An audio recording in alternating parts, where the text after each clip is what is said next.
from somebody who came all the way from Denmark to teach us and to educate us on leadership.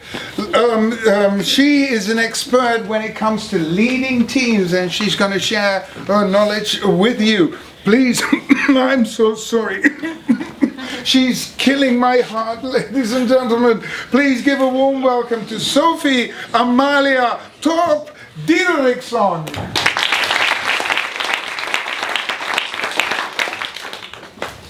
Hey everyone, I'm going to start off with a question.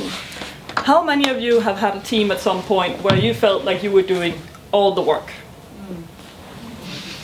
Yeah. In my experience, often this kind of failed teamwork happens because people don't have ownership of the project. People don't feel like they owe the project. And today I'm here to tell you 3 characteristics on how you can make people feel and take ownership. I'm going to take an example from when I created an introduction program at my old university. We were 5 people who had to create a introduction week, 5-day program for 1,500 people. And we had 80 volunteers who we called buddies. And they were going to help us facilitate and execute the week. Now, we needed these guys to not just be there.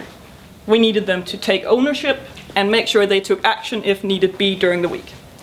And my job was to give them a 2-day training to make sure that they had this ownership feeling. How did I do that? First thing, trust. You need to create trust between the participants. They need to know each other's names. They need to know they can rely on each other.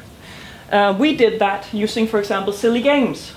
If your team don't feel like they can have fun together and relax and trust each other, you're not going to have them work together.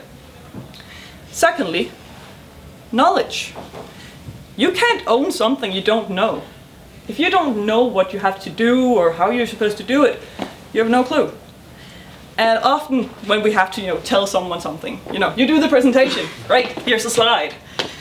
Then I go through the slide and I expect you all to remember everything. But as we just learned today, you might remember 40% at most. So what's important is to learn people how to gain knowledge and how to access knowledge throughout the time. Meaning that they should know during the week, where do I find my knowledge and how do I get more info? So you're not holding the knowledge to yourself. And thirdly, to create ownership, you need to give up ownership. If you're the person standing as a team leader and you feel you're the only one who has the ownership and the responsibility and you're not letting go, people know.